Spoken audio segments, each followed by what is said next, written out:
পরম প্রসন্ন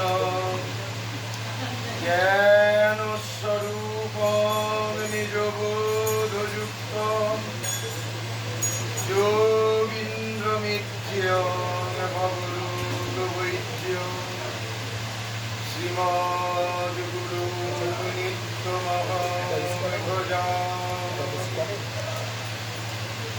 শ্রীরাম রাম রঘুনন্দন রাম রাম শ্রীরাম রাম ভরতাগ্রজ রাম রাম শ্রীরাম রাম রণকর্কশ রাম রাম শ্রীরাম রাম শরণং ভব রাম রাম। হে দেব হে দয়িত হে জগদেব বন্ধু হে কৃষ্ণ হে জগন্নাথ হে করুণৈক সিন্ধু হে নাথ হে রমণ হে নয়নাভিরাম আহা পদানুভবিতাসি পদমে দৃশোরে ওমকারনাথ দেবায় সংস্কৃত শাস্ত্রমূর্তয়ে সীতারাম স্বরূপায় নাম প্রেমাত্মনে নমঃ। নমঃ শ্রী গুরু পরম্পরাভ্যো নমঃ। নমো নাম ব্রহ্মে নমঃ।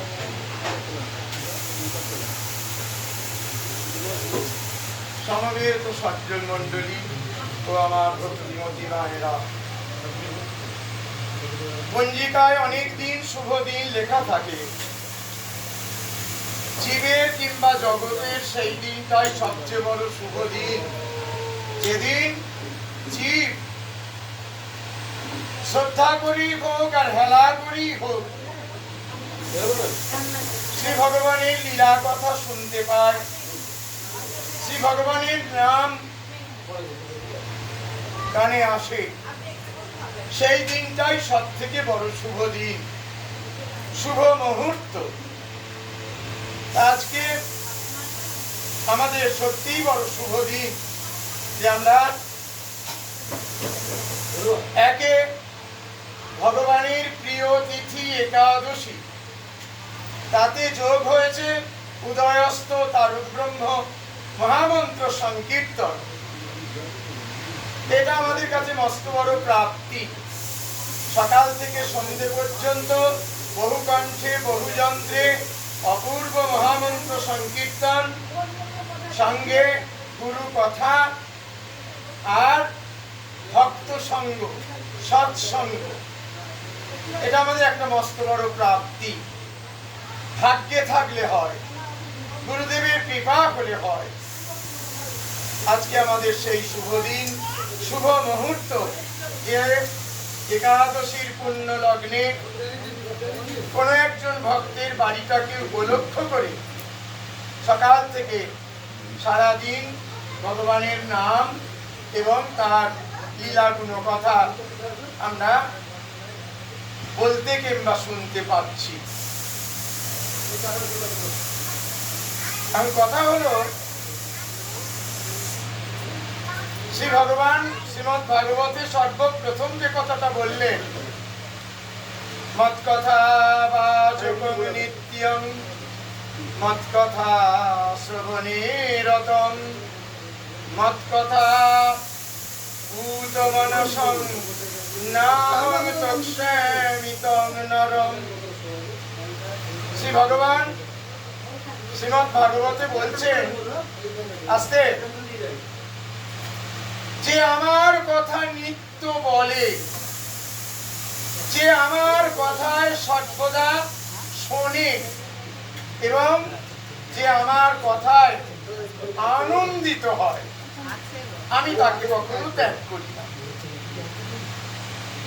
ভালো করে শুনবেন, শ্রী ভগবান কত বড় কথা বললেন জীব এবং জগৎকে। তার ভক্তদের উদ্দেশ্যে কি অপূর্ব কথা তিনি শোনালেন, যে আমার কথা বলে, যে আমার কথা শোনে, কিংবা যে আমার কথায় আনন্দিত হয়, আমি তাকে কখনো ত্যাগ করি না।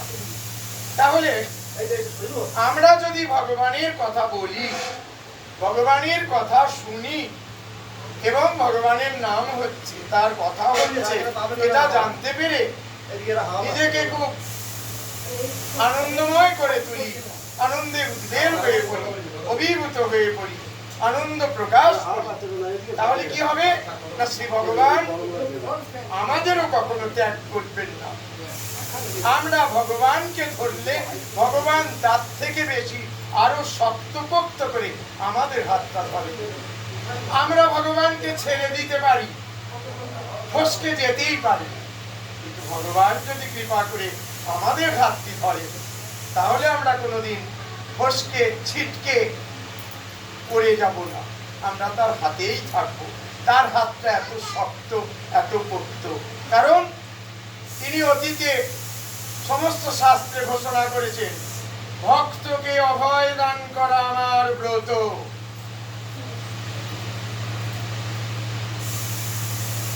যে আমার নাম ভজনা করে, তার নাম আমার হৃদয়ে গ্রথিত থাকে। শ্রীমদ্ ভগবত গীতায় ভগবান শ্রীকৃষ্ণ অর্জুনকে বলছেন, হেলয়া শ্রদ্ধয়া নাম রটন্তি মম জন্তব, যে নাম সদা প্রার্থ।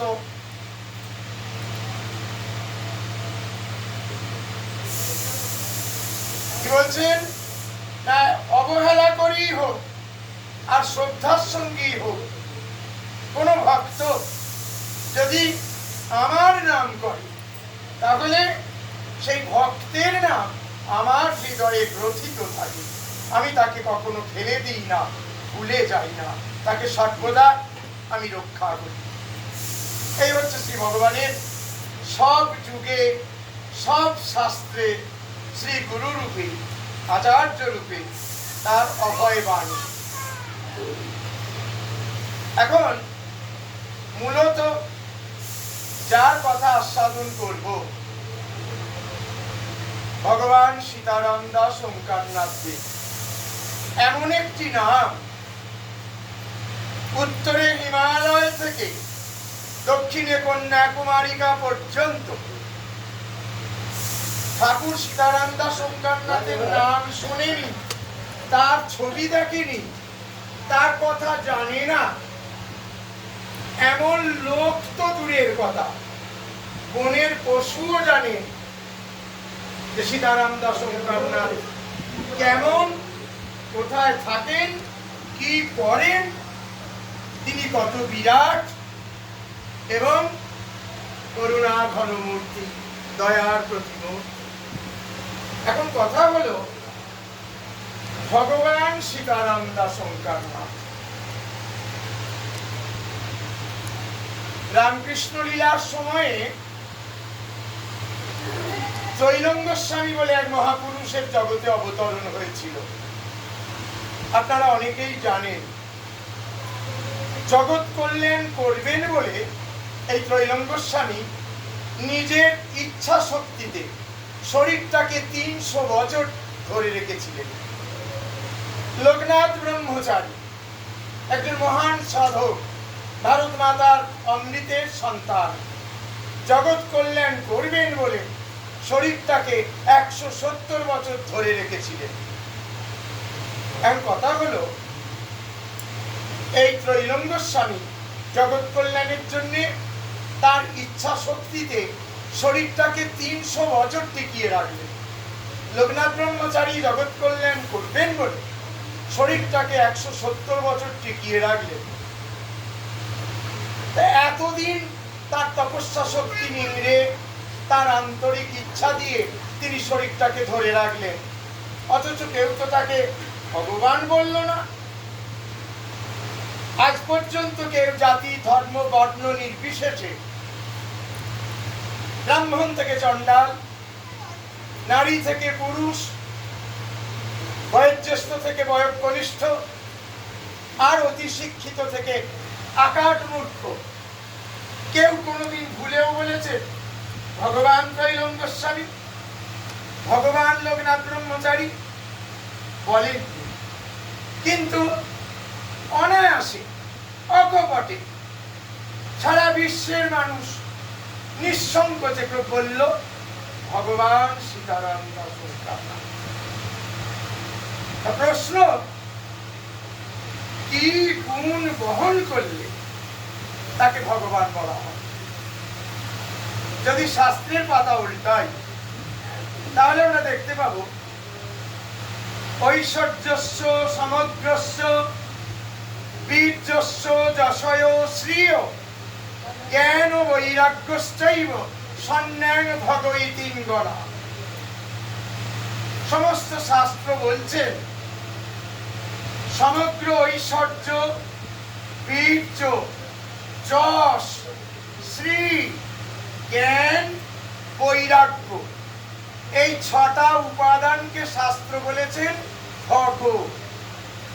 এই ছয়টি উপাদান যে শরীরে সম্যক রূপে বর্তমান তিনি শ্রী ভগবান।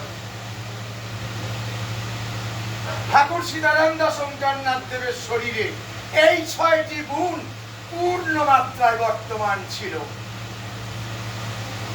ঐশ্বর্যস্য সমগ্রস্য, শুধু ঐশ্বর্য বললেন না, শাস্ত্র বললেন ঐশ্বর্যস্য সমগ্রস্য, সমগ্র ঐশ্বর্য।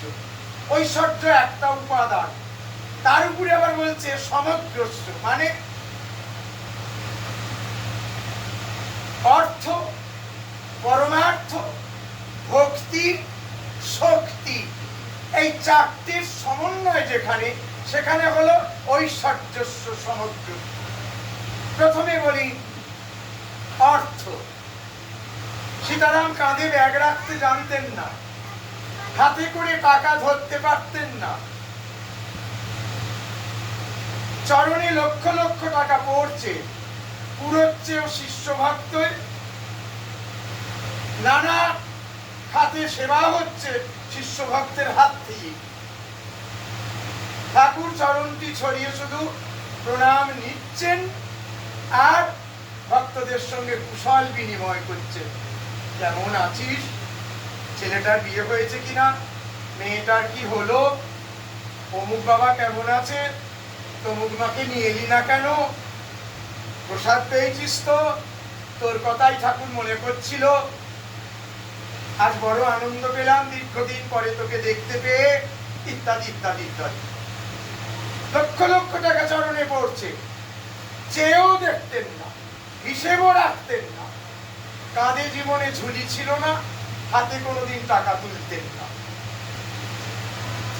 অর্থ, যদি কাঁধে ব্যাগ রাখলেন না, হাতে করে টাকা গুনলেন না, চরণের দিকে তাকিয়ে 10,000 কি 10 লাখ তাকিয়ে দেখলেন না, তাহলে গোটা ভারতবর্ষে 80টা আশ্রম হলো কি করে?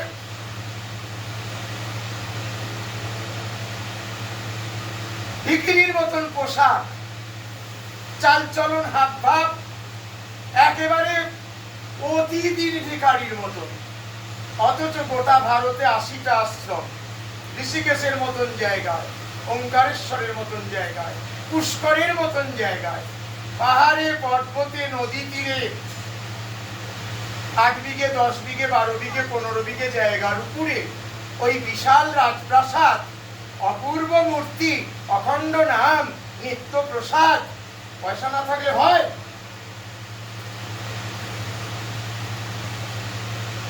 ব্যাগের দরকার হতো না, হাতে করে তুলতে হতো না, চেক হিসেব রাখতেও হতো না, কিন্তু আসতো।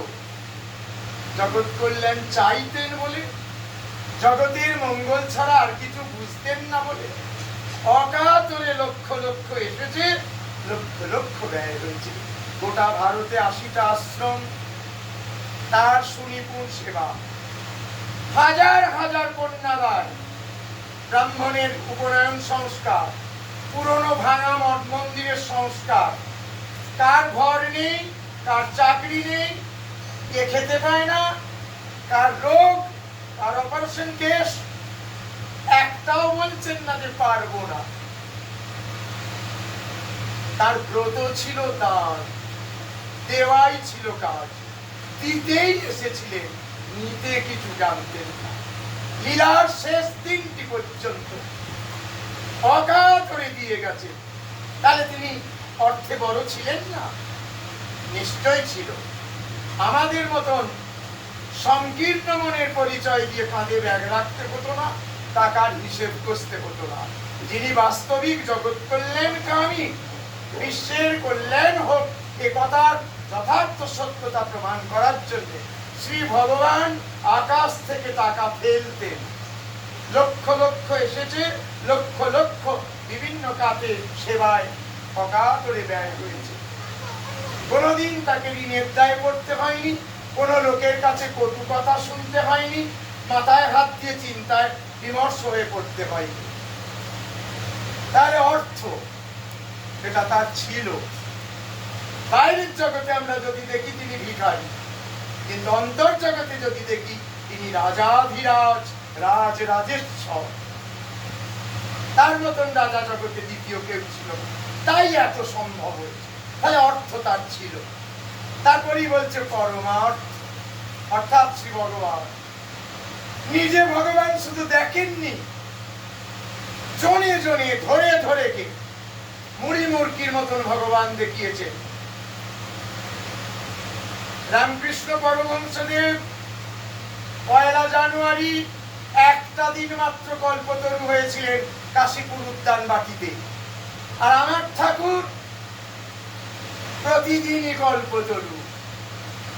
যখন যেখানে অবস্থান করেছে, যে প্রার্থী যা চায় তার জন্য তাই অকাতরে বিলিয়েছে। কোনোদিন কার্পণ্যতা করেননি, ভেবে দেখেননি, হিসেব করে দেন। তিনি কল্পতরু রোজে নিতে পারলেই হলো, অকাতরে দিয়েছে। তাহলে আর সর্বোপরি টাকা পয়সা, ধন দৌলত, বাড়ি গাড়ি, বিষয় সম্পত্তি, বস্ত্র, বাসন, এসব তো তুচ্ছ জিনিস। রামসান যদুমোদও দিতে পারে, পেতে পারে। সবচেয়ে বড় কথা ভগবান দেখার। মন্ত্রদান করে বলতেন, আজ তোমাকে মন্ত্র দেওয়া হলো না, ভগবান ধরিয়ে দেওয়া হলো। তোমার যা নেই তা এনে দিই, আর যা আছে তা রক্ষা করি। দীক্ষাদানের 6 মাস বাদে কোন ভক্ত যদি দ্বিতীয়বার গুরু দর্শনে এসেছে, প্রণাম করে ওটার সঙ্গে সঙ্গেই কারোর চিবুকটা ধরে, কারোর চুলের মুঠিটা ধরে, কারোর হাতটা ধরে বলতেন, কার কাছে মন্ত্র নিয়েছিস? তোমার কাছে। শুনে অত্যন্ত আনন্দিত হলেন, কি পেয়েছিস বল। যে ভক্ত গুরু নির্দেশ অক্ষরে অক্ষরে পালন করেছে, হাজার হাজার জপ করেছে, তার অশ্রু, পুলক, কম্প, নাদ, জ্যোতি অকাতরে তাকে সে আশ্রয় করেছে।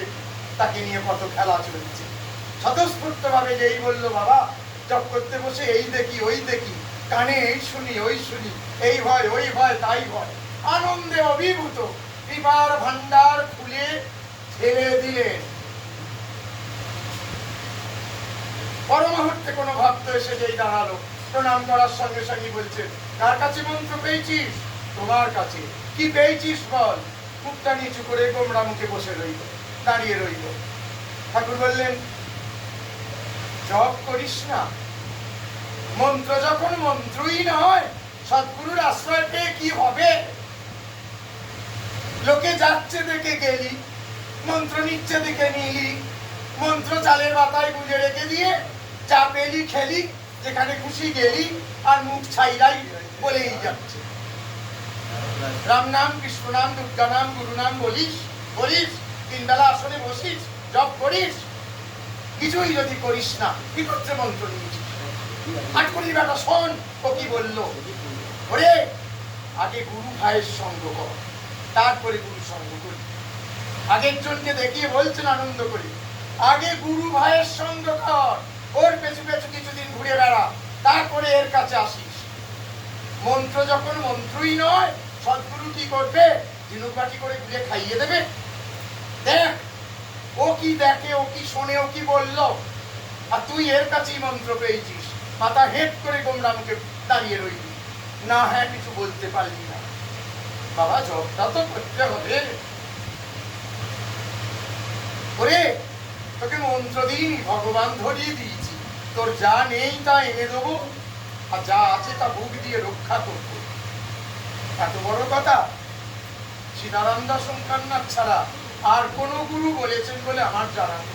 আমি ভারতের সাধকের বহু, ভারত মাতার অমৃতের সন্তান, শত শত সাধকদের জীবনীর পাতা উল্টেছি, পড়েছি, দেখেছি, 10টা সঙ্গ করেছি, 90টা জীবনী পড়েছি। এমন অভয়দাতা, এমন করুণাময়, এমন প্রাণের ঠাকুর, দয়ার সাগর আর আছে বলে কারোর জানি না, শুনিনি, পাইনি আমি অন্তত। এই হলেন সীতারাম দাস ওঙ্কারনাথ। তাহলে ঐশ্বর্যস্য সমগ্রস্য, সমগ্র ঐশ্বর্য বলতে অর্থ, পরমার্থ, তারপরেই বলছে ভক্তি এবং শক্তি। অর্থ ছিল তাই এত পেরেছেন। পরমার্থ, ভগবান তার হাতের মুঠোয়, নিজে ভগবান নিয়ে ওঠবোস করেছেন, আর যাকেই ইচ্ছা করেছেন ভগবানকে দেখিয়ে দিয়েছেন। পরমার্থ তার পরায়ত্তে। ভক্তি, সীতারামের মতো ভগবত ভক্তি, গুরু ভক্তি জগতে বিরল, বিরল। যারা একদিন এক পলক সীতারামের সঙ্গ করেছে, কিঞ্চিত হলেও বুঝেছে, আর যারা দীর্ঘদিন পেছু পেছু ঘুরেছে, অনেক সঙ্গ করেছে, তাদের তো কথাই না। সীতারামের মতন ভগবত ভক্তি, ঈশ্বরের প্রতি অনুরাগ, ওই রকম গুরু ভক্তি জগতে বিরল। ডুমুরদহ থেকে দীক্ষুই আসছেন, গুরুদেব দেহত্যাগ করেছেন, তিনি লীলায় আছেন, বাস্তবে জগতে নেই। গুরুবাড়ি আসছেন, 4 চাকায় করে নাম করতে করতে ডুমুরদা রেল স্টেশনের কাছে যেই এলো, বলে গাড়িটা দাঁড় করা। গাড়িটা যেই দাঁড়ালো, গাড়ির কাঁচ সরিয়ে মুখটা বাড়িয়ে দিয়ে আনাজ বিক্রি করছে, তাকে বলে এই 250 ঢাঁড়স এর গাড়িতে তুলে দে। 250 ঢাঁড়স তুলে দিল, পাশের জনকে বললে 250 ঢাঁড়সের দাম দিয়ে দে, পয়সাটা দিয়ে দিল। দিদি এবার যে পয়সাটা দিল তার দিকে চেয়ে বলছেন, এটা গুরু বাড়ি যাচ্ছে, ভালো মন্দর দরকার হয় না, গাছের একটা ফুলও পেরে নিয়ে যেতে হয়, সেটা গুরু বাড়ি। তোর কিছু নেই, গাছে ফুল তো আছে, সেটা পারতে তো পয়সা লাগবে না, একটা ফুল হাতে করে গুরু বাড়ি যেতে হয়। ফল মিষ্টি, কাপড় চোপড়, থালা বাসন, সোনার উপমণিমুক্ত যার আছে সে দিতেই পারি, দেবে। তোর কিছু নেই, একটা ফুল তুলেও নিয়ে যেতে পারবি না। ভালো ঢাড়স দেখলাম, গুরুদেবের জন্য বুকটা টুকরে উঠলো, আজকের জন্য এই ঢাড়সটাই গুরু সেবায় লাগুক। গুরুদেবকে ঢাড়সের জন্য রাস্তার দিকে চেয়ে বসে আছে, তার কি জোটে না? জগৎকে শিক্ষা দেবার জন্য আমি করছি, তোমরা করো। 250 ঢাড়স দিয়ে উঠলেন। অন্য কিছু কি দিয়েছেন, সে তো ডান হাত যা করে বাঁ হাত তা টের পায় না। কত দিয়েছেন, কত করেছেন, তার সংখ্যা কে রাখে? কোনদিন নিজেও জানতে পারতেন না কি দেওয়া হলো। অপরে তো নয়, ঘাট পেটানোর ব্যাপারই ছিল না, সবই ছিল নিঃশব্দে গোপনে। নিজে যে ভগবান এসেছিলেন সেটাও গোপনে রেখেছিলেন, প্রচার বিমুখ ছিলেন, আর কাকে কি দিলেন সেটাও ছিল গোপনে। যে নিত হাত পেতে সে জানতো কি পেলাম, যিনি দিলেন তিনি মনে রাখতেন না কি দিয়েছি। এই হলেন সীতারাম। তাহলে অর্থ, পরমার্থ, ভক্তি, তিনটেতেই তিনি একবারে হিমালয় সমান। রইল শক্তি। বাইরে থেকে আমরা শরীরটাকে দেখেছি নরকঙ্কাল, চোখের কোলগুলো 50 গ্রাম করে তেল ধরবে, কটোরাগত চক্ষু, এই হাড়গুলো এরম বেরিয়ে থাকতো, চোখ একবারে কোটরে, গলার হাড় এরম উঠে আছে, এখানে এতখানি করে গর্ত, শরীর এই খাঁচা, কখানা হাড় আছে বাইরে থেকে গুনে বলা যেত, নরকঙ্কাল, খাঁচার উপরে চামড়া জড়ানো, কঙ্কাল সার শরীর, আর মাথায় জটার পাহাড়, তিলকমালায় ভূষিত, হাঁটুর উপরে এতটুকু টেনা। দেখলে মনে হতো ঠেলে দিলে পড়ে যাবে, জ্ঞান ফিরবে না। কোনোদিন যদি কোনো ভক্তের একটা ঘুষি খাবার সুযোগ হয়েছে, সে হাড়ে হাড়ে টের পেত হিম সরে যাবে লজ্জায়। অনন্ত শক্তি ছিল ওই নরকঙ্কালের ভেতর। কোনোদিন কোন ক্রমে হীরের ঠেলায় যদি কারোর উপরে অসন্তুষ্ট হয়েছেন, হয়তো ভুষো পাকিয়ে সরিয়ে দিলেন, চুলের মুঠিটা ধরে টান দিলেন, সে হাড়ে হাড়ে টের পেত যে কি শক্তি নরকঙ্কাল দর্শনে। কিন্তু ভেতরের শক্তি ভীমকে লজ্জা পাইয়ে দেবে, এত শক্তি ধারণ করতে। এ থেকে প্রমাণিত তিনি স্বয়ং ভগবান। তাহলে অর্থ, পরমার্থ, ভক্তি, শক্তি, এই চারটে যেখানে বর্তমান, সেখানে হচ্ছে ঐশ্বর্য সমগ্র। তিনি চারটি পূর্ণ মাত্রায় বর্তমান, অতএব শ্রী ভগবান। তারপরে যশ, তার খ্যাতি সারা বিশ্বে, সবসময় নিজেকে আড়াল করে রাখতেন, কোনো পরিচয় দিতেন না, তাতে গোটা বিশ্বে তার পরিচয়। ওই চরণ ছড়িয়ে কমণ্ডলু নিয়ে বসা ছবিটা যদি একটা রিক্সাওয়ালা থেকে আর দেশের প্রধানমন্ত্রী রাষ্ট্রপতিকে পর্যন্ত দেখানো হয়, বলুন তো এটা কে? ওটা ওঙ্কারনাথ সাধু বাবা। ওকে আবার কে নাচে নেগো বলেই মাথাটা ঠেকালো।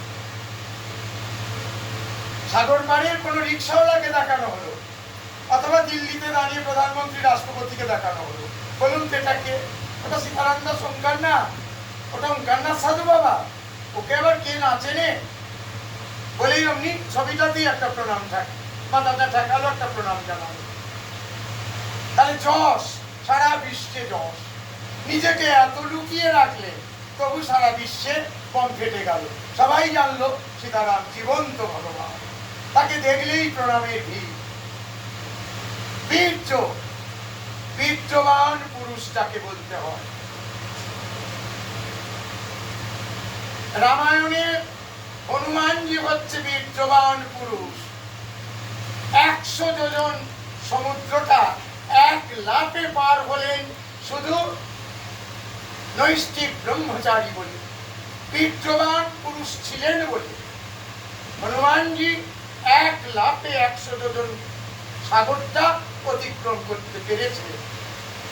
মহাভারতে ভীষ্ম বিশ্বের সমস্ত ক্ষত্রিয় রাজন্যবর্গকে অবলীলাক্রমে, এমনকি নিজের অস্ত্রগুরু ভগবান পরশুরামকে পর্যন্ত পরাজিত করলেন।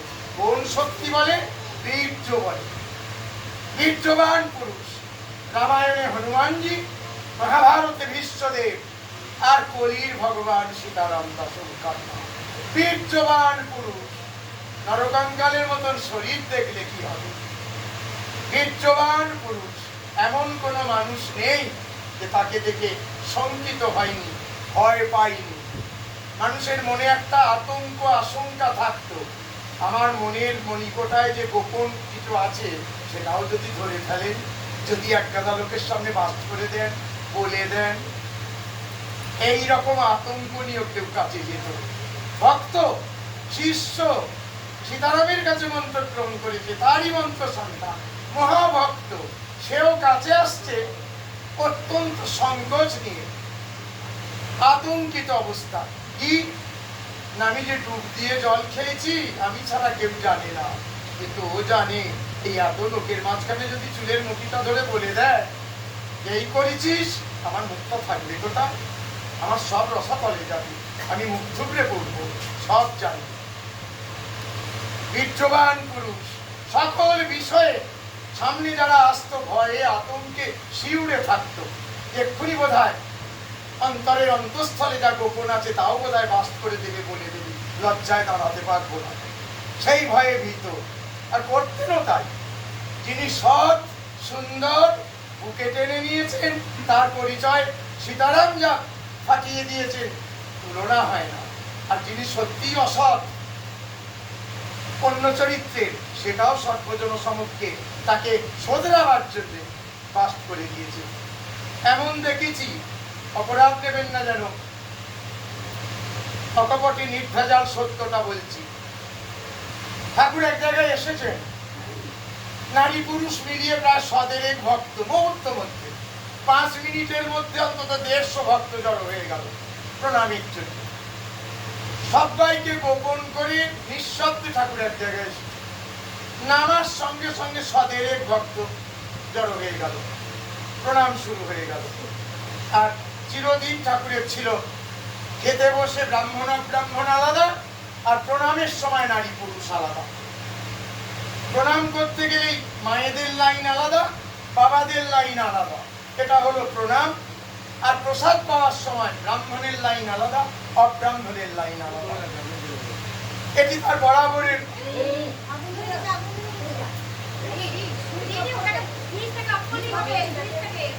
দেখো মারবে, হাতে করে ছাড়াচ্ছ কেন?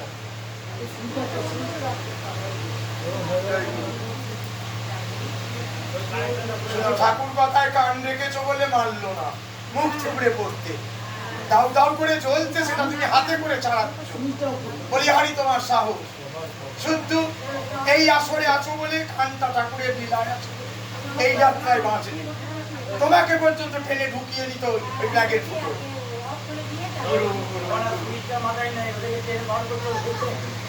ব্রহ্মচারীকে ভগবান বললাম না, কিন্তু সীতারাম শঙ্করনাথ দেবকে আমি নয় জগৎ বলল ভগবান। এই যে সমগ্র ঐশ্বর্য, বীর্য, যশ, শ্রী, শ্রী অর্থে সৌন্দর্য। ভাবুন, আক্ষরিক অর্থে সীতারাম কি সুন্দর ছিলেন? বিজয় কৃষ্ণ গোস্বামীকে কেমন সুন্দর দেখতে, জগৎগুরু শঙ্করাচার্যের তুলনা হয় না। ভগবান শ্রী চৈতন্য দেব, আহা, একবার দেখলে চোখ ফেরানো যায় না। সীতারাম দাস শঙ্করনাথ দেব কি তাই ছিলেন? ছিলেন না। আমার গুরু, আমি যে মুখে তাকে ভগবান বলে ফাটাচ্ছি, সেই মুখেই আমি বলছি। শঙ্করাচার্য, রামানুজাচার্য, রামানন্দ স্বামী, চৈতন্যদেব, বিজয় কৃষ্ণ গোস্বামী ইত্যাদি ইত্যাদি, এই ভারত মাতার অমৃতের সন্তান যে সহস্র সহস্র রয়েছেন, আগে আগে লীলা করে গেছেন, তাদের মধ্যে অনেকেই অপূর্ব সৌন্দর্যে, মাধুর্যে তুলনাহীন, ছবির মতো। কিন্তু সীতারাম দাস শঙ্করনাথ দেব কি বাস্তবিক সুন্দর ছিলেন? ছিলেন না। আগেই বলেছি, নরকঙ্কাল শরীর, মাথায় এক চাঙারি জটা, কপাল জোড়া এতখানি একটা তিলক, গলায় 2 কেজি মালা, খালি পা, খালি গা, সবখানটাই এক অদ্ভুত টাইপের। কোনোভাবে যেন মানুষকে আকর্ষণ না করে, কেউ যেন চিনে বুঝে না ফেলে, কেউ যেন সে ব্যতিব্যস্ত না করে, কেউ যেন তার জগৎ কল্যাণ ব্রতে ব্যাঘাত না ঘটায়। সমস্ত দিক দিয়ে তিনি সবসময় চালে চলনে, পোশাকে, পরিচ্ছদে, হাবে ভাবে বোঝাতে চাইছেন এ কিছু নয়। রাম শ্যাম যদ মদ তুই আমি সব এক, এ কিছু নয়, এ কিচ্ছু নেই। তোরা জোর করে একে ভগবান বানিয়ে দিয়েছিস, তোরা ভালোবাসিস, তাই একে নিয়ে এত কিছু বলিস, এত কিছু করিস। এত প্রচার বিমুখ ছিলেন, সবসময় নিজেকে আড়ালে রাখার ধারণা। তারপরে শরীরটা হচ্ছে ওই রকম, দর্শনের কোনো বালাই ছিল। কিন্তু কিন্তুটা কি আগে বলি। অযোধ্যায় গিয়ে ভগবান রামচন্দ্রের একটা মূর্তি দেখলেন, কিংবা পয়লা বৈশাখ অক্ষয় তৃতীয়ায় রামের একটা ছবি বেরোলো ক্যালেন্ডারে, দেখলেন, কিরম ভালো লাগে। রামচন্দ্র পূর্ণ ব্রহ্ম ভগবান, মূর্তিটাও যেমন সুন্দর, ক্যালেন্ডারের ছবিটাও তেমনি সুন্দর, আড়াল করা যায় না। গেল। দ্বাপর যুগের ভগবান শ্রীকৃষ্ণ বৃন্দাবনের যে কোনো মন্দিরে গিয়ে যদি কৃষ্ণের মূর্তিগুলো দেখা হয়, বাড়ির কথা মনে থাকে না, মনে হয় চেয়ে দাঁড়িয়েই থাকে। আবার সেই মূর্তিটারই যখন একটা ছবি বেরোয়, ফটোটা যখন হাতে আসে, একই রকম, একই অপূর্ব, চোখের আড়াল করা যায় না, সে কি মূর্তি। তাই রামচন্দ্র কৃষ্ণচন্দ্রের ওই রাম সুন্দর মূর্তি দেখার পর যখন পুরী ধামে জগন্নাথ দর্শনে যাচ্ছি, ওই রামের সঙ্গে কি কৃষ্ণের সঙ্গে জগন্নাথকে মেলানো যায়? যায় না। যদি কেউ মিথ্যে না বলেন, তাহলে আমার সঙ্গে গলা মিলিয়ে এই সত্যটাই বলবেন যে রামকে দেখার পর, কৃষ্ণকে দেখার পর যদি জগন্নাথকে দেখি, মেলানো যায় না, যাবে না। জগন্নাথের শরীরটা কেমন? একটা গাছের গুঁড়ির মতন বসানো, হাত নেই, শুধু এইরকম বাড়ি আছে দুটো ঠুটো, আর চোখগুলো গরুর গাড়ির চাকার মতো। না রং, না ঢং, না পোশাক, না হাত পা, কোনখানে গলা, কোনখানে কোমর, কিছুই বোঝবার জন্য শুধু গরুর গাড়ির চাকার মতন দুটো চোখ আর একটা গাছের গুঁড়ি, এই হলো জগন্নাথ। কিন্তু যে একবার গেছে, দ্বিতীয়বার চোখ যেমন কাজলকে টানে, জগন্নাথ তেমনি তার ভক্তকে পুরীকে ওই রকম টানে। একবার যার সৌভাগ্য হয়েছে পুরী ধামে গিয়ে জগন্নাথ দর্শনে, দ্বিতীয়বার খালি মন বলে আবার কবে যাব, জগন্নাথকে কবে দর্শন করব, সেই কবে গেছি, ভালো করে দেখিনি, প্রাণের কথা জানাতে পারিনি, ভালো করে প্রণাম হয়নি, পান্ডারা যুদ্ধ করে বার করে দেবো। কত ব্যথা, কত যন্ত্রণা, কত খিদে, কত চাহিদা, মন না ভরানোর নিদারুণ যন্ত্রণা মানুষকে কুড়িয়ে কুড়িয়ে খায়।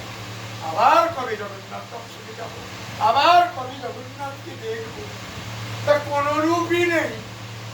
অথচ পুরী যাবার জন্য এত আকুলতা, এত টান। বুঝতে পারছেন যে বাইরে কিছু নেই, ভেতরে রূপের সাগর। যিনি রূপে জগৎ আলো করে রেখেছেন, সমস্ত সৌন্দর্য দিয়ে যার মূর্তি গড়া, এবং যিনি সর্বগুণান্বিত, তাকে কি বাইরে থেকে দেখতে হয়? তার ভেতরটাই তো আলোয় আলোময়, সৌন্দর্যে ভরা। তাই গরুর গাড়ির চাকার মতন চোখ, কি গাছের গুঁড়ির মতন শরীর, ওসব কাউকে ভাবায় না, ওসব কারোর মনে স্থানও পায় না। আবার কবে জগন্নাথ দর্শন। তেমনি সীতারাম দাসঙ্কার না, ওই কোটরাগত চোখ, গলায় এতখানি গর্ত, কঙ্কালসার শরীর, কোনো জৌলুস নেই, একটা 2.5 হাত সাদা টেনা হাঁটুর উপরে পড়ে, সবটাই যেন অদ্ভুত চাইবে। কিন্তু তাতেও যে একবার গিয়ে সামনাসামনি হয়েছে, সে আকুল হয়ে ছোটে আবার কবে দর্শন পাবো। কেউ যদি তার ভাষণ শুনেছে, আবার তার শ্রীমুখের কথা কবে শুনবো। কেউ যদি তার সরাসরি প্রসাদ পেয়েছে, কবে কৃপা করে তিনি আবার প্রসাদ দিয়ে আমায় ধন্য করবেন। তাকে দেখার জন্য, তার কথা শোনার জন্য, তাকে প্রণাম করার জন্য, তার প্রসাদ পাওয়ার জন্য মানুষ লালায়িত। তাহলে শ্রী সৌন্দর্যের মূর্ত প্রতীক, আক্ষরিক অর্থে সীতারামের কোনো ছিঁড়ি ছিল না, কিন্তু এই জগন্নাথের মতোই তিনি ছিলেন সচল জগন্নাথ, যে রূপ ভক্ত ছাড়া কেউ দেখতে পেত না। নাস্তিক দেখলে কঙ্কাল দেখবে, আর পণ্ডিত ভক্ত দেখলে ভগবানকে দেখবে। তখন মনে হবে কবে যাবো, কখন যাবো, কতদিন দেখিনি। কাকের মুখে যদি শুনতে পেল যে অমুক জায়গায় ঠাকুর আসছে, সব ফেলে, সব ছলাঞ্জলি দিয়ে চলে গেলেন ঠাকুর দর্শন, সীতারাম সঙ্গ করা আসে। শ্রী জ্ঞান, বৈরাগ্য, শেষের দুটি উপাদান হচ্ছে জ্ঞান এবং বৈরাগ্য। সীতারাম জ্ঞানের সাগর, সর্বগুণান্বিত, সমস্ত শাস্ত্র তার কণ্ঠস্থ, করায়ত্ত। নিয়ম করে যৌবনে গুরুবাড়িতে শাস্ত্র পড়েছিলেন, পরীক্ষা দিয়েছিলেন, প্রবোধচন্দ্র পুরাণ রত্ন উপাধি জন্মেছিল। সেটাই শেষ কথা নয়, সকল শাস্ত্র তার এখানে ভরা ছিল।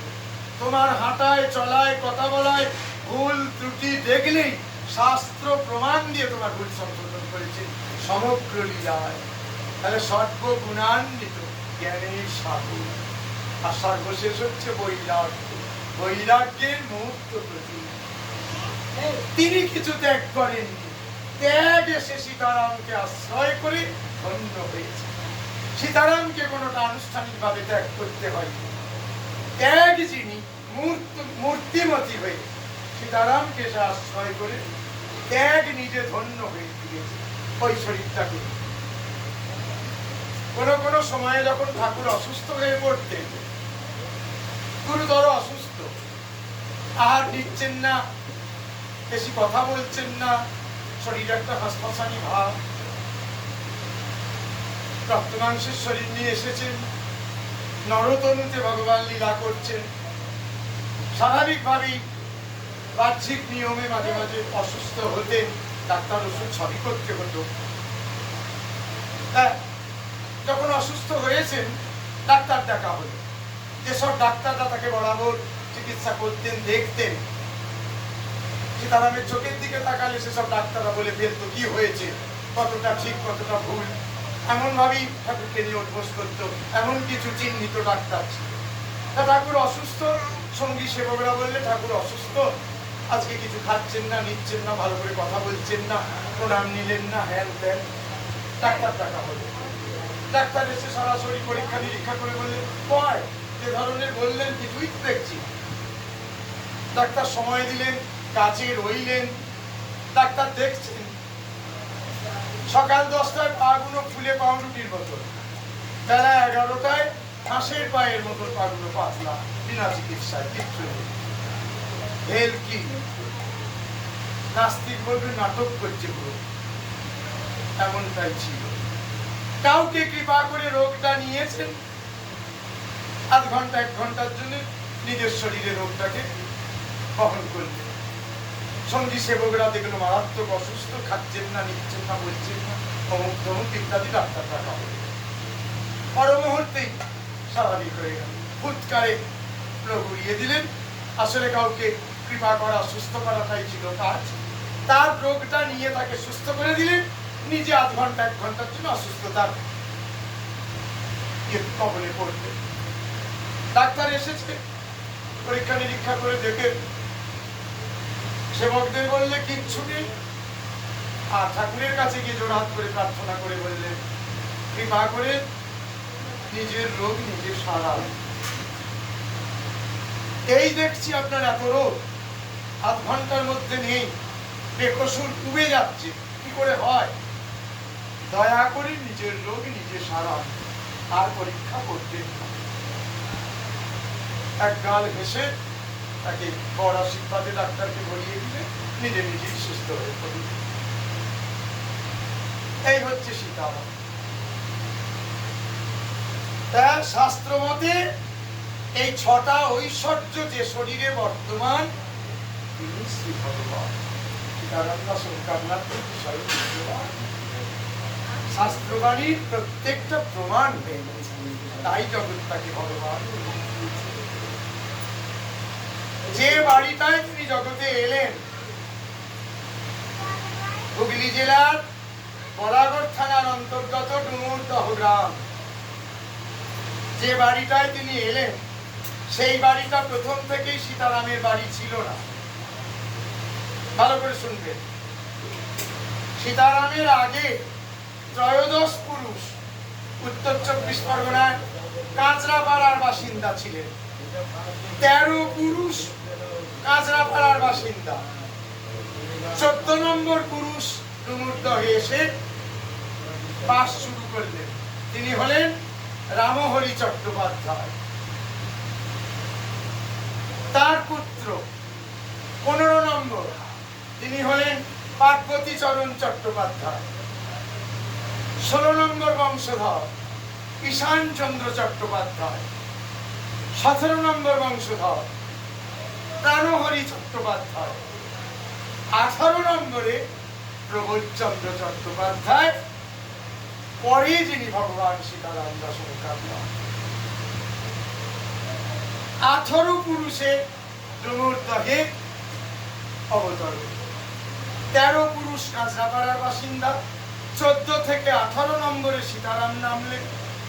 19 পুরুষে সীতারাম পুত্র আচার্য আত্মানন্দদেব, সাংসারিক নামজাত রঘুনাথ চট্টোপাধ্যায় কাব্য ব্যাকরণ তীর্থ, একমাত্র সীতারাম পুত্র, তিনি এসেছিলেন 19 পুরুষে। 20-তে জগন্নাথ চট্টোপাধ্যায়, 21-এ জগন্নাথ দেবের ছেলেরা, 22 পুরুষ বর্তমান সীতারাম বংশ। আমি এরপরেও যে নাতিরা আছে তাদের দিকে আর গেলাম না, আপনাকে বোঝানোর সুবিধের জন্য দুটোকে লীলায় রাখলাম, উড়িয়ে দিলাম না। যেহেতু জগন্নাথজি রঘুনাথজির প্রথম পুত্র, তাকে দিয়ে আমি বংশটা বোঝালাম, কিন্তু দীনবন্ধু চট্টোপাধ্যায় এবং স্বর্গীয় অনাথ বন্ধু চট্টোপাধ্যায় তাদেরও বংশধর রয়েছে।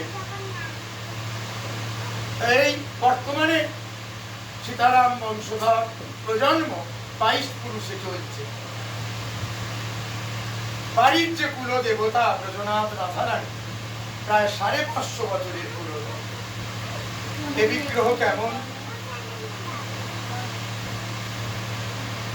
ওই কাঁচরাপাড়া থেকে 14 পুরুষ রামহরি চট্টোপাধ্যায় যখন ডুমুরদহে এসে বসবাস করলেন, তখন ওরা এই ব্রজনাথ রাধারানীকে সঙ্গে নিয়েই এসেছিলেন। এখানে এসে জায়গা কিনলেন, বাড়ি করলেন, ব্রজনাথের মন্দির হলো, বিগ্রহ প্রতিষ্ঠা হলো। ব্রজনাথকে বাড়ির কর্ণধার, তিনিই বাড়ির মালিক, এই মেনে নিয়ে সংসার শুরু করেছিলেন। এক এক করে পরপর প্রজন্ম নামতে লাগলো। তার অষ্টাদশ পুরুষে ভগবান অবতীর্ণ হলেন নররূপী নারায়ণ, পিতৃদেব প্রাণহরি চট্টোপাধ্যায়ের পুত্ররূপে স্বয়ং ভগবান নামলেন জগৎ উদ্ধারের জন্য। বৈকুণ্ঠের নাথ গুরুরূপ ধারণ করে জগৎ উদ্ধারের জন্য জগতে নামলেন 18 পুরুষে প্রাণহরি চট্টোপাধ্যায়ের পুত্ররূপে। 6 মাস বয়সে কেওটায় মামার বাড়িতে দোলনায় দুলতে দুলতে প্রথম হরিনাম শুনে সমাজ। মাত্র 6 বছর বয়সে পিতামাতা অন্যান্য ভাই বোনদের সঙ্গে একই বিছানায় শুয়ে গভীর রজনীতে হঠাৎ শিব স্বয়ং জানলার কাছে এসে দাঁড়িয়ে সিংহাডমুর হাতে দর্শন দিলেন। ধর্মর করে উঠে বসে বাবাকে ডেকে বলছেন, বাবা বাবা ওই দেখো শিব, ওই রে বেটা। একই বিছানায় মা আছেন, বাবা আছেন, আরো 2 ভাই বোন আছে, কেউ দেখলো না। তিনি দেখবার তিনি দেখলেন। 6 বছর বয়স। বাবা বাবা ওই দেখো শিব, ওই রে বেটা শিব, ওই তো জানলায় দাঁড়িয়ে রয়েছে। তাদের বিশ্বাস হচ্ছে না, পরীক্ষা করছে, বল দেখিনি শিব কেমন? বলছে পরনে বাঘছাল, মাথায় জটা, সিংহাডমরু হাতে, ছাইভস্ম মাখা। বাপ অভিভূত হয়ে গিয়ে চোখের জলে বুক ভাসালে। যিনি দেখবার তিনি দেখলেন, মাও দেখলেন না, বাপও দেখলেন না, ভাই বোনেরাও দেখলেন না। যিনি দেখবার তিনি দেখলেন। আসল লোকও দেখাটা 23 বছর বয়সে প্যান্ডেল চার্চে যেখানে করছে, সেখানে ইষ্ট দর্শন হল। জগৎ জননী ইষ্ট রূপে এসে সীতারামকে কোলে কোলে নিয়ে শিব রাম নাম করে প্রদক্ষিণ করছে, আর মা সীতারামকে কোলে কোলে অভিভূত আত্মহারা। ঠাকুরকে বুঝিয়ে দিলেন যে বাল্যকালে এসেছিলাম, চিনতে পারিসনি, এখন আবার এসেছি। যখন পরিচয় দিলেন, ঠাকুর জানতে চাইলেন, আপনি যদি আমার গুরু, তার ইষ্ট দর্শন করান। শিবের শরীর থেকে বেরিয়ে এলো একটা নারী মূর্তি, তিনি সীতারামকে কোলে তুলে নিলেন। জগৎ জননী দেবী দুর্গা ঠাকুরকে কোলে নিয়ে মাঝখানে দাঁড়িয়ে আছেন, আর শিব পঞ্চমুখে রাম নাম করতে করতে মাকে প্রদক্ষিণ করছেন। তারপরে 1323 সালের দোল পূর্ণিমার দিন ব্রজনাথের বাড়িতে সাক্ষাৎ ভগবত দর্শন। আমি তুমি, তুমি আমি, বুঝিয়ে দিলে উপর থেকে নেমেছি। আমি তুমি, তুমি আমি। যদা যদা গীতাদমস্যকামি অভ্যুত্থানমদমস্য তদাত্মানম শ্রীরাম পরিত্রাণায় সাধনা বিনাশায় প্রতিষ্ঠিতা ধর্ম সংস্থাপনার্থায় সম্ভবামি যুগে যুগে। সীতারাম দেখছেন শঙ্খচক্র গদা পদ্মধারী বৈকুণ্ঠের নারায়ণ, তিনি এসে সীতারাম শরীরে আত্মসাৎ করে মিলিয়ে যাচ্ছেন, আর গীতার ওই বাণী দৈববাণী হচ্ছে। বুঝিয়ে দিলেন আসল নকল একাকার নরতনু মনুষ্য শরীরে ভগবান বিষ্ণুর অবতরণ লীলা করতে নেমেছেন গুরুরূপ ধারী। এই হচ্ছে সীতারামের বাণী, সীতারামের কুলবিগ্রহ ব্রজনাথ রাধা। ব্রজনাথ কেমন? অবাক হবে। একদিন ঠাকুরের পিতৃদেব ঈশ্বর প্রাণহরি চট্টোপাধ্যায় দুপুরবেলা ভগবান ভোগ নিবেদন করে দরজাটি বন্ধ করে দিয়ে বাইরে এসে জপ করছেন। 108 কৃষ্ণমন্ত্র জপ করার পর হাতে তালি দিয়ে দরজাটি খুলে দেখছেন ব্রজনাথ রাধারানী পেছন ফিরে দাঁড়িয়ে আছে। মাথায় বাজ পড়ে গেল। আসলে গিয়ে মাথা ঠুকে চোখের জলে বুক ভাসিয়ে বারবার বলছি, কি হলো ঠাকুর? প্রতিদিন ভোগ গ্রহণ করে সানন্দে যেমন থাকো তেমনই, আজ কেন এমন? কিসের ত্রুটি? কি ভুল হলো? দয়া করো, বলে দাও। এমন কি অন্যায় হলো? কোথায় কি ভুল হলো? কৃপা করো, বলে দাও, ভুল সংশোধন করে দাও। আমি যে কিছু বুঝতে পারছি না। দু চোখের জলে বুক ভাসিয়ে মাথা ঠুকে অস্থির হয়ে যাচ্ছে। ডাকতে ডাকতে কাঁদতে কাঁদতে আসরে পড়ে অচৈতন্য। সঙ্গে সঙ্গে দৈববাণী, শোন, আজকে যে চালে ভোগ রান্না করে আমার ভোগ নিবেদন করেছিস, ওটা মুসলমানের বাড়ি থেকে চালটা এসেছে। রোদেতে ধানটা শুকোয়নি, মুড়ি ভাজা খোলায় নেড়ে ধানটা শুকিয়েছে, সেই জন্য আজ ভোগ গ্রহণ করিনি। তোকে বোঝাবার জন্য আমি ভোগ গ্রহণ করিনি, উল্টো দিকে চেয়ে দাঁড়িয়ে আছি। যেই এই কথা শুনতে পেলেন, সঙ্গে সঙ্গে আসন ছেড়ে উঠে এসে নিচে নেমে ঠাকুরের বিমাতা গিরিবালা দেবীকে স্বামী বলছেন, ওগো, আজ ঠাকুর ভোগ গ্রহণ করেনি, ব্রজনাথ আজ উপবাসী। কেন গো, কি করে বুঝলে? বলে, আমি ভোগ নিবেদন করে দরজা খুলেই দেখছি কর্তা গিন্নি দুজনই উল্টো দিকে চেয়ে দাঁড়িয়ে আছে, আমার দিকে পেছন করে দাঁড়িয়ে আছে। আমি এই উত্তর জানবার জন্য চোখের জলে বুক ভাসিয়ে মাথা কুটে অনেক কাকুতি মিনতি প্রার্থনা করলাম, তারপরে আর জানি না হঠাৎ তখন জ্ঞান হারিয়ে ফেলেছি। তারপরে কানে বাজলো যে আমি আর ভোগ গ্রহণ করিনি, তোকে বোঝাবার জন্য আমি পেছন ফিরে দাঁড়িয়ে আছি। আবার নতুন করে ভোগ দিই। মুসলমানের বাড়ি থেকে চাল নিয়ে এসে ভোগ হয়েছে, সেই চালটা অশুদ্ধ, রোদেতে ধান শুকোয়নি,